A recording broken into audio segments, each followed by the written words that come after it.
Entonces, Isra, por favor, platícanos un poquito qué es el síndrome de Lennox-Gastaut. Chicos, el síndrome de Lennox-Gastaut es una de las encefalopatías más epilépticas, más severas en la infancia. ¿Esto qué significa? Es que hay un daño a nivel cerebral que provoca epilepsia y entonces hace que la persona que vive este síndrome de Lennox-Gastaut pues tenga ciertas características que ahorita voy a hablar de ellas. Haciendo de esto pues una condición de vida pues diferente a lo común. La triada más que se ha visto, en donde la ciencia, los estudios que se han hecho, han encontrado, primer punto es, se ve en el electroencefalograma ondas de onda lenta. Segundo, se caracteriza por tener diferentes crisis epilépticas de diferente forma, que ahorita voy a hablar poquito de ellas, y además discapacidad intelectual. Anteriormente se mencionaba como retraso mental, pero hoy en día se maneja el término de discapacidad intelectual. Estas tres son las características más importantes que se han visto en los niños que tienen la condición del síndrome de Lennox-Gastaut. Ahora, ¿cuál es la prevalencia, chicos? Fíjense, resulta que nacen 0.5 de cada 100,000 niños que nacen tienen esta condición. Por otro lado, la incidencia es que esto se presenta entre 1 y los 8 años de edad, pero con un pico máximo entre los 2 y los 5. Es donde más se empieza a presentar. Ahora, este síndrome de Lennox-Gastaut empieza, o más bien se divide en dos áreas importantes. El síndrome de Lennox-Gastaut sintomático y el síndrome de Lennox-Gastaut idiopático o criptogénico o que no tiene aún una razón aparente. Hablando de este segundo, resulta que el niño nace aparentemente sin ninguna condición patológica, sin ninguna enfermedad, todo va cursando muy bien, muy bien, muy bien. Y a partir del año de edad, de 1 año de edad o 2 años de edad, resulta que empieza con problemas de epilepsia. Mientras, si en ese lapso de tiempo el niño tiene algún estudio, resulta que sale aparentemente normal. Y el papá o el familiar se da cuenta a partir de que empiezan las crisis, en donde ahí empieza a ver cuál es el diagnóstico.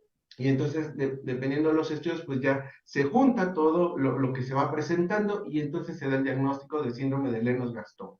Ahora, ¿qué pasa cuando el síndrome de Lennox-Gastaut es sintomático? Resulta que hay un daño previo, ya sea por un trabajo de parto con algún problema de hipoxia o problemas de bajo oxigenación o algún problema de eventos vasculares cerebrales en la infancia.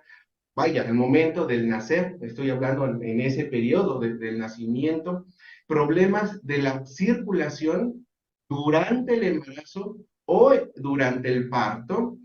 Puede ser por algún traumatismo craneoencefálico, un golpe a nivel cerebral, puede ser por alguna malformación cerebral, puede ser por problemas cromosómicos. Todas esas son las causas que pueden de pronto provocar el inicio del síndrome de Lennox-Gastaut. No significa que cada uno que ha presentado este tipo de situaciones van a tener el síndrome de Lennox-Gastaut. No, simplemente más bien se ha visto científicamente que son una de las causas, o sea, un daño cerebral, de algún modo como una condición que ha provocado el síndrome de Lennox-Gastaut, ¿sale? De ahí la importancia de tener la información y que los papás que nos están viendo, si ustedes ven que su hijo que tiene 1 año o que incluso tuvo una experiencia de pronto traumática durante el parto, hablando de las mamás que nos están viendo, pongan atención a eso para que entonces sigan viendo a sus hijos y, de ser necesario, acudir con su médico lo antes posible. Esa es la importancia de la información. Ahora, hablando de las crisis que se presentan, resulta que este síndrome de Lennox-Gastaut Desgraciadamente, no nada más es un tipo de crisis epiléptica la que presenta, sino es múltiple.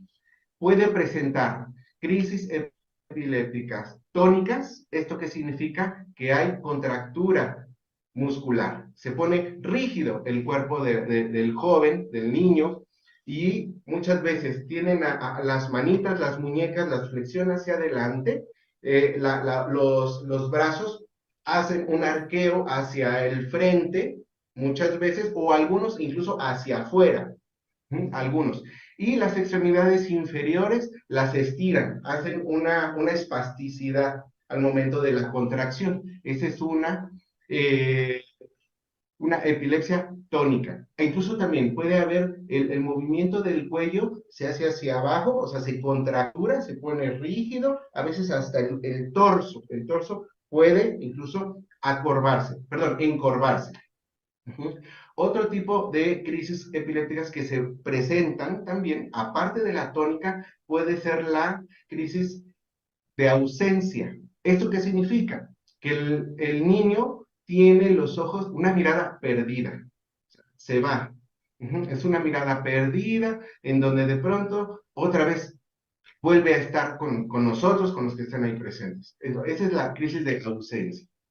Y una crisis atónica, o que también es llamado como drop attacks, esta es cuando el joven o el niño pierde la tonicidad y entonces hay caídas. También le llaman una epilepsia de caída o crisis de caída, porque tiende a caer. Entonces, estas caídas pueden ser hacia adelante o pueden ser hacia atrás, provocando, parte del síndrome, muchas veces golpes, heridas, aberturas, desgraciadamente, golpes muy severos, muchas veces en la cabeza, por la forma en cómo caen. Y esto tiene que ver también porque hay falta de tono a nivel de la cadera, pierden la estabilidad y entonces viene la caída.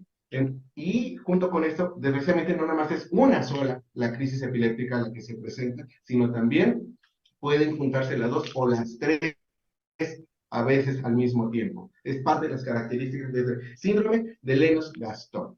Ahora, hablando de los tratamientos que se tienen, es múltiple. ¿Por qué es múltiple? Porque esta condición resulta que es fármaco resistente.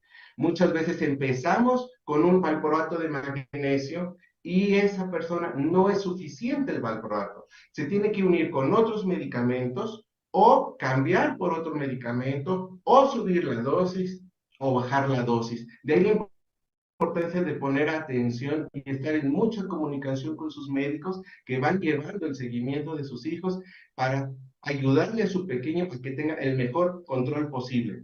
Ya se va el proyecto de magnesio, carbamazepina, levetiracetam, la motrigina, vaya, múltiples tratamientos que hay en los cuales, dependiendo de cada joven, cada niño, entonces se le da el medicamento que a él le corresponde. Por último, quiero comentarles de que también hoy en día ya tenemos otros tratamientos como el cannabidiol o el CBD, el cual ya está en uso, ya se está haciendo estudios, cirugías como la callosotomía parcial o total y también la dieta cetogénica. Entonces, no nada más es el área médica, sino también el área de nutrición, el área de psicología, que nos ayudan a tener una mejor calidad de vida para todos y sobre todo para nuestros hijos, que es lo más importante. Yo quisiera agregar a todo esto que nos dijo Israel, muchas gracias, muy importante. Quiero agregar que sería muy necesario, fíjense que no nada más estudios como obligatorios como el tamiz neonatal se hicieran, también deberían hacerse electroencefalogramas de control, porque es impresionante la cantidad de niños que pueden tener anomalías en su cerebro y no nos damos cuenta.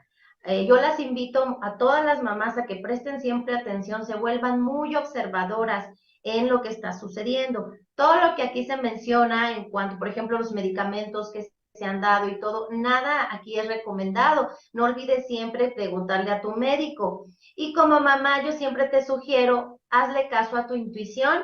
Cuando haya algo que no te guste, busca una segunda opinión. Siempre hay una buena opción acerca de nosotros.